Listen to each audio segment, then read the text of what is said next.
Bonjour à tous, soyez les bienvenus dans le 18h de Télé Nantes, votre rendez-vous quotidien avec ceux qui font l'actu en Loire-Atlantique. Et ce soir, ceux qui font l'actu, celles qui font l'actu, ce sont nos campagnes. Car oui, elles sont scrutées, elles sont chouchoutées de toutes parts. C'est le nouveau cheval de bataille de notre président de région, Bruno Retailleau, qui a parlé aujourd'hui même de ruralité. Il en sera question dans le 18h Info de Jean Annex. Et nous aussi, nous allons parler de ruralité puisque c'est le nouveau sujet d'un documentaire à voir cette semaine sur Télé Nantes, signé François Gauduchot.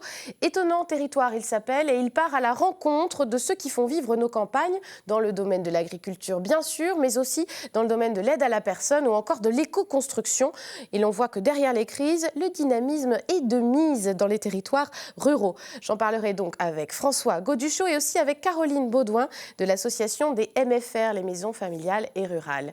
Et en fin d'émission, on fera aussi un petit clin d'œil à la fête de la musique qui a lieu demain, car même si l'été ne pointe pas le bout de son nez, les mélomanes seront à la fête. Restez avec nous, le 18h de Télé Nantes démarre tout de suite.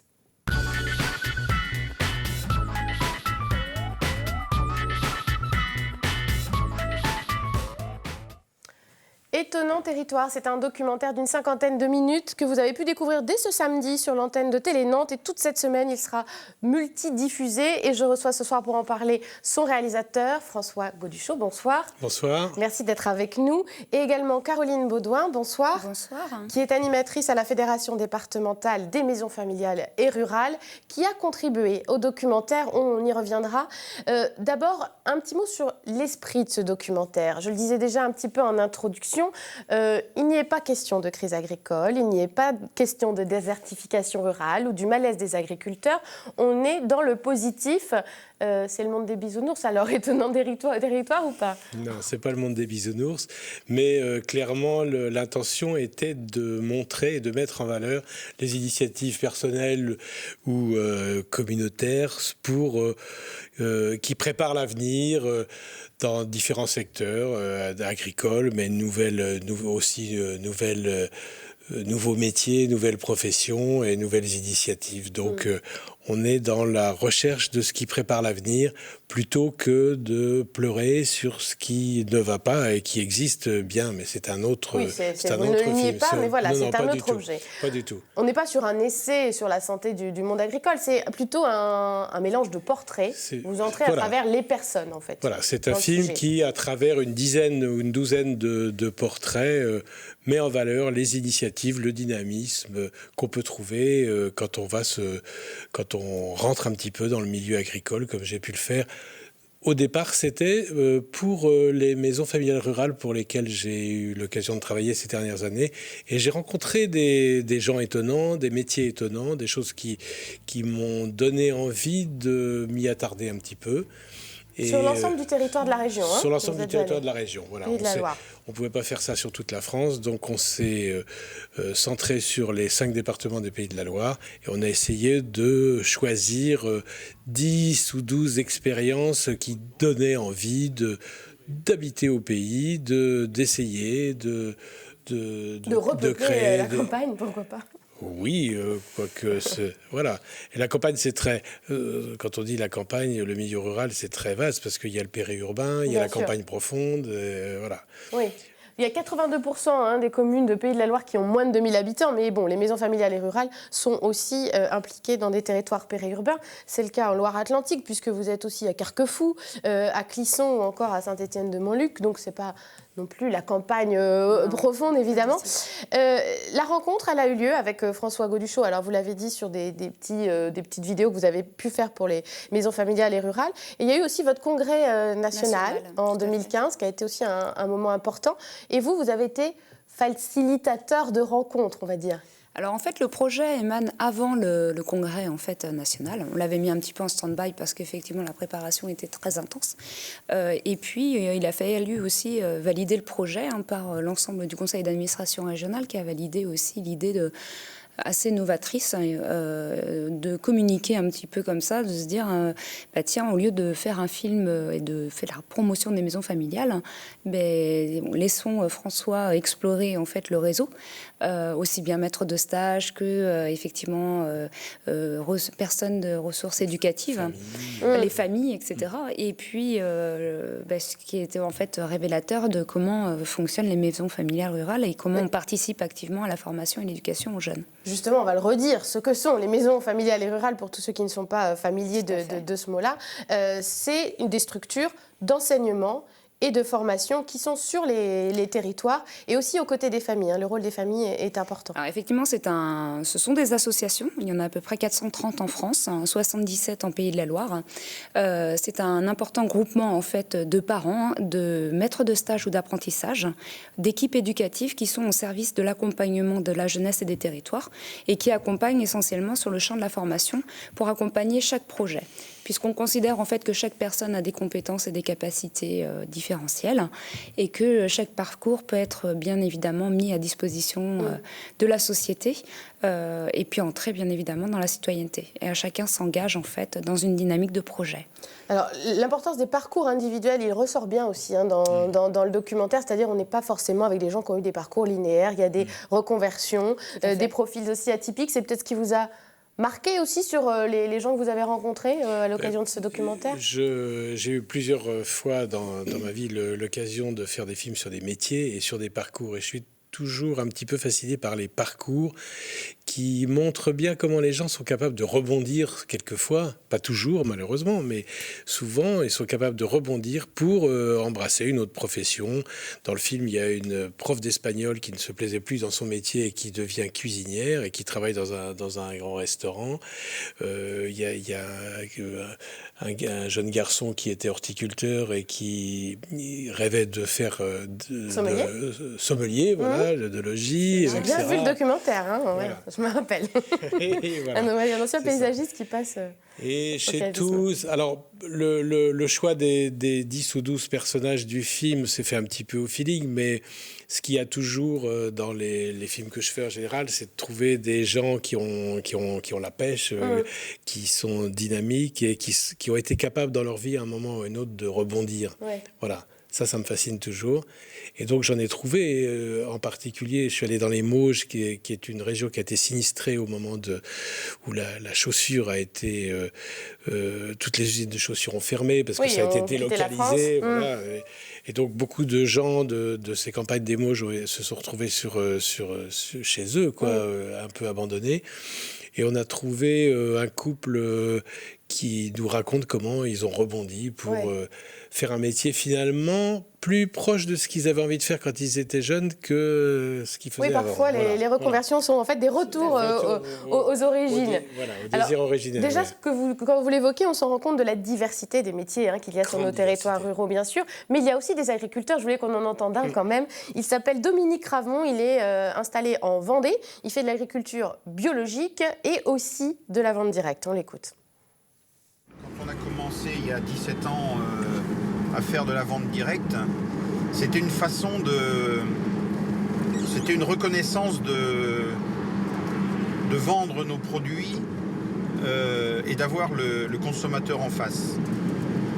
On n'a pas vu directement le profit d'abord, parce que le consommateur nous disait mais vous donnez quoi à manger à vos vaches? Vous mettez quoi comme engrais? Vous mettez quoi comme pesticides? Et on s'est vite rendu compte que si on voulait être en phase avec ce qu'il avait besoin de mettre sur sa table, il fallait qu'on produise différemment.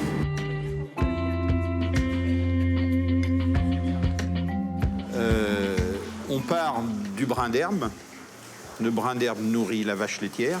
La vache laitière fait du lait pour faire de la transformation fromagère, mais la vache laitière, à partir du brin d'herbe, permet aussi de nourrir les cochons, qui eux font de la viande et de la charcuterie, ce qui fait qu'à tous les niveaux de l'assiette, on part toujours de la germination, soit du brin d'herbe ou de la céréale.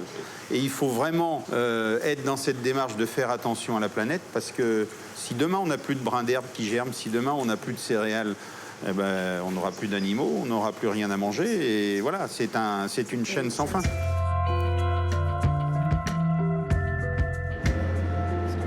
La préoccupation qu'on doit avoir en milieu rural, c'est premièrement ne pas rester seul dans son coin, s'ouvrir. Et l'ouverture amène de la relation. Et à partir du moment où on est en relation avec d'autres, on change notre façon de voir et notre façon de travailler. Il dit beaucoup de choses intéressantes, Dominique Ravon, dans cet extrait. Il revient aussi aux fondamentaux. Il nous réexplique comment ça marche, l'herbe, la vache qui donne, voilà. Il parle aussi de la préoccupation des consommateurs aujourd'hui, peut-être plus attentifs à ce qu'ils ont dans leurs assiettes. Voilà. Et donc, du coup, préoccupation environnementale, c'est aussi ce que vous avez observé? Oui, et puis une des caractéristiques de toutes les personnes qu'on a interviewées dans ce film, c'est leur capacité à s'ouvrir et à créer des relations avec leur entourage, à ne pas rester seul dans son coin, comme disait Dominique Ravon. Et ça, c'est vrai pour quasiment tous. Et ça signifie aussi faire des allers-retours avec la ville, puisque avec la là ville, on voit la fin, on le devine, il est aux mines. Voilà. Mais aussi même à l'intérieur du milieu rural, entre producteurs et transformateurs et consommateurs. Voilà, il y a dans le film quelques beaux moments où un producteur de viande dit « Oh, mais pour moi, c'est un rêve d'avoir un interlocuteur en face de moi, parce que d'habitude, les animaux que je vends, je les vends, c'est des numéros, je les vends à des gens que je ne connais pas. Je crois, d'ailleurs, parce que voilà, il est producteur de viande avant tout. L'humain est très présent. Voilà. Ouais. Et l'ouverture, alors ça, c'est des choses qui doivent vous interpeller aussi. C'est aussi le credo des maisons familiales et rurales que d'avoir ça, cette ouverture. C'est ce qui a fait, en fait, que les maisons familiales se sont énormément développées sur les territoires ruraux à la base. Parce que c'était pour répondre aussi aux besoins des familles, mais aussi des entreprises, que d'avoir des interlocuteurs vraiment à côté de chez soi. Et c'est ce que dit M. Ravon, c'est qu'à un moment donné, même lui, finalement, entreprise, il faut qu'il y ait de la relation à l'autre et de l'ouverture. Et puis, ça fait naître de nombreux projets. Et ça fait de l'engagement, ça fait de la responsabilité, ça fait que les entreprises s'investissent davantage. Et puis, finalement, on diminue aussi, on va vers des circuits courts. Et je pense qu'aujourd'hui, c'est l'objectif de pas mal de milieux et la préoccupation de nombreux acteurs, en fait. Voilà. Et il est comment le rapport à la ville aussi, justement, puisqu'il était un petit peu évoqué. Comment ce monde rural perçoit la ville ? Est-ce que c'est des antagonismes ? Non, je ne pense pas que ce soit des antagonismes, mais les gens qui vivent en milieu rural disent « mais nous aussi on existe, et nous aussi on a un réseau, et nous aussi on veut pouvoir, par exemple, être connecté informatiquement. Ouais. Ça devient très important en ce moment. Il y a les autoroutes, il y a les routes, mais maintenant il y a l'informatique. Et à côté de la ville, à côté des métropoles dont on parle beaucoup, qui sont effectivement très attractives et très importantes. Et qui concentrent la population. Voilà, et il faut qu'il y ait un milieu rural vivant, diversifié, voilà. Et non, il n'y a pas antagonisme, mais il faut faire attention qu'autour des métropoles, ce ne soit pas le désert. Vous, comment vous le prenez en compte, le rapport à l'urbain dans les maisons familiales? Je ne crois pas qu'en fait, il faut mettre, j'ai envie de dire, juxtaposition les deux. On travaille forcément, j'ai envie de dire, avec l'urbain. Ce qu'il faut plutôt se rendre compte, c'est qu'il y a pas mal de personnes aujourd'hui où la mobilité aussi est un vrai questionnement. Des familles où finalement la mobilité pour les jeunes devient une contrainte. Comment justement des organismes de formation peuvent répondre en fait aussi aux besoins d'éducation et de la formation. Des entreprises qui ont des besoins aussi de faire évoluer, j'ai envie de dire, leur personnel sur le champ de la formation continue. Et bien des organismes de formation comme les maisons familiales, elles ont toute leur place puisque là on réduit la mobilité, on est par de la proximité, on est aussi à l'écoute de nouvelles compétences professionnelles auxquelles on identifie les besoins et on répond. Oui, donc avec l'idée pour les jeunes de ne pas devoir aller en ville pour étudier et l'idée pour les entreprises de ne pas devoir aller en ville pour recruter. Quoi. Et puis de se plaire aussi, j'ai envie de dire, en milieu rural parce que finalement on peut faire un métier qui nous passionne et puis se construire un avenir. Eh ben, ça tombe bien parce que c'est le cas de Fiona aussi dans le documentaire qu'on va voir tout de suite. Alors, ce qui montre bien aussi la diversité des métiers puisqu'elle travaille dans le domaine du service à la personne, dans le secteur gérontologique et qui a choisi la campagne. On l'écoute. Monsieur Loncossi ? Oui. Je viens vous chercher pour votre activité favorite. C'est-à-dire ? La chanson avec l'orgue de Barbarie. C'était un choix de se retrouver en milieu rural parce que la ville, c'est pas notre truc. On a toujours vécu dans le milieu rural, donc c'est vrai qu'après c'était compliqué de... Moi je me voyais pas vivre, mettons, dans Nantes ou dans Saint-Nazaire. Ou même dans le centre de Pontchâteau, on voulait du terrain. Ouais, c'était vraiment... on voulait du terrain, un jardin, des poules, des animaux. C'est parti.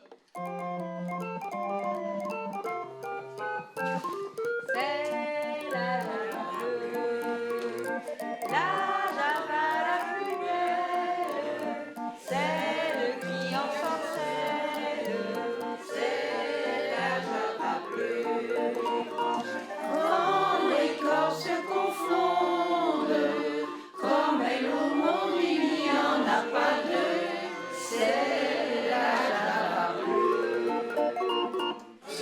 métier. C'est un métier qui est hyper important pour nous. C'est la qualité de vie dans la résidence, c'est l'ambiance dans la résidence, c'est le lien social d'une certaine manière qui se fait grâce aussi à ça. On essaye de proposer des choses, donc on demande assez régulièrement, et Fiona le fait, apporte beaucoup d'écoute, déjà, prioritairement, et ensuite apporte beaucoup de dynamisme, et c'est ça aussi qu'il y a cherché. Donc c'est vrai qu'en même temps on se dit c'est bizarre, ils sont jeunes, et en même temps c'est toute l'énergie qui est déployée et qui est redistribuée aux personnes qui vivent dans la résidence, et ça elles le sentent bien et elles en sont très contentes. Voilà, un bel exemple qui montre que les jeunes ont envie de campagne aussi. Bien sûr. Évidemment. Au contraire. Ouais. Fiona, vous me disiez pendant le reportage, elle est tellement impliquée que finalement, elle est aujourd'hui dans le conseil d'administration des maisons familiales et rurales. Fiona, en fait, du coup, on l'a rencontrée parce qu'elle a fait son parcours de formation, justement. Elle a frappé aux portes des maisons familiales, qui, donc à la maison familiale de Saint-Père-en-Retz, pratique donc la formation animation en gérontologie. Et c'était une reconversion professionnelle totalement. Et à la suite de l'obtention de sa formation, elle s'est insérée professionnellement avec l'ouverture justement de Espace et Vie qui s'est construit à Pornicam. Donc elle crée finalement aussi ses missions et son emploi puisque c'est tout neuf. Et à partir de là, c'est vrai qu'elle est tellement ravie en fait de son parcours et puis de son implication qu'elle a décidé de s'engager dans le mouvement des maisons familiales, dans le conseil de Alors c'est pas forcément prêcher, c'est à un moment donné, c'est de l'engagement et c'est faire fonctionner et c'est impliquer aussi les familles. Alors, vous disiez aussi, François Goduchot, il y a dans ce documentaire quelqu'un qui fait de la haute couture dans un village de Vendée. Oui. Voilà, donc tout est possible, tous les métiers sont possibles en fait en territoire rural. Oui, tout est possible et justement, c'est ça qui a attiré notre attention. De trouver justement des situations, des pratiques un petit peu décalées par rapport à ce à quoi on s'attend d'habitude. Et voilà, cette personne qui a monté un atelier de haute couture qui travaille pour les grands couturiers parisiens et qui est à la Châtaigneraie en Vendée. C'était pas gagné sur le papier. C'était pas gagné sur le papier. Et pourtant, les 40 ou 50 femmes qui travaillent dans cet atelier voient leur modèle défiler dans les défilés de haute couture. C'est formidable. On devrait le dire plus souvent. Ouais. Et ils cherchent à recruter. Ouais, ça fonctionne en plus. Un petit mot peut-être aussi on est en période où on est en pleine orientation, c'est le bac en ce moment. Les MFR, on peut toujours s'y inscrire. Vous recrutez assez tard dans l'année. Alors en fait, c'est pas qu'on recrute tard, c'est l'avantage des maisons familiales, c'est qu'on est vraiment à l'écoute des familles, des besoins, des jeunes, des entreprises. Donc en fait, c'est vrai qu'on a des portes ouvertes, comme tous les établissements de formation. Mais l'avantage, c'est qu'il n'y a pas de porte fermée, c'est-à-dire qu'on peut même venir un 30 août et frapper aux portes des maisons familiales et nous dire voilà, aujourd'hui moi j'ai besoin d'une solution pour mon jeune ou j'ai besoin d'une solution pour moi-même et me reconvertir. Et parce que c'est depuis la 4e. On passe donc de la 4e puisqu'on fait de la 4e et 3e par alternance où les jeunes en fait découvrent de nombreux métiers et pour choisir leur parcours jusqu'à la licence et on est sur le champ de la formation continue également. Évidemment, donc si on a envie de prendre des infos, le site internet MFR44, voilà, on vous invite à vous y rendre et pour voir le documentaire Étonnant Territoire, je vous donne quelques dates. Demain, il sera diffusé à 9h30 pour les plus matinaux d'entre nous. Le 23 juin à 11h, le 24 juin à 10h. Vous ne pourrez pas le manquer sur l'antenne de Télé Nantes. Merci beaucoup pour cette balade. Et puis, comme promis, on va parler un petit peu de la fête de la musique, puisqu'il y a une programmation très dense sur les départements, y compris d'ailleurs sur les territoires ruraux. Et avant de vous donner quelques coups de cœur, je vous propose de revivre l'édition 2015 dans les rues de Nantes. Ça vous donne un petit panorama de la diversité musicale qu'on y entend.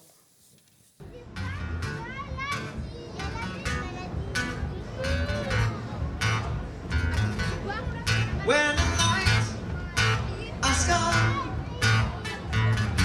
and the land is dark, and the moon, the only light we see.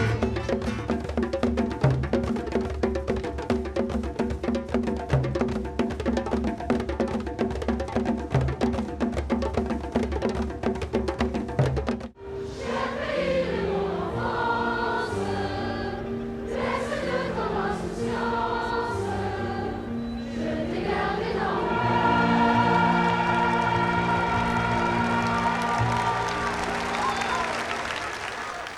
Voilà, des images de Jean Annex tournées l'année dernière où il faisait beau. On aura peut-être moins de chance demain. Les dernières images, comme vous l'avez vu, c'est la chorale d'Angers Nantes Opéra qui se produit tous les ans et c'est encore le cas cette année. Ça s'appelle « Et si on chantait ensemble ». C'est demain à 20h. Vous pouvez télécharger le répertoire sur le site de la ville de Nantes et vous pouvez chanter avec eux. Il y a même des répétitions ce soir à 19h. C'est dans 40 minutes, il est encore temps. À Nantes aussi, il y aura les goûters électroniques qui sont exceptionnellement le mardi, parce que d'habitude c'est le dimanche, sur les berges près de la Loire, au pied de l'éléphant, sera à 17h30 demain. Il y aura aussi du jazz au marché de Talensac, c'est en face de la salle Pannonica, ce sera dès 20h.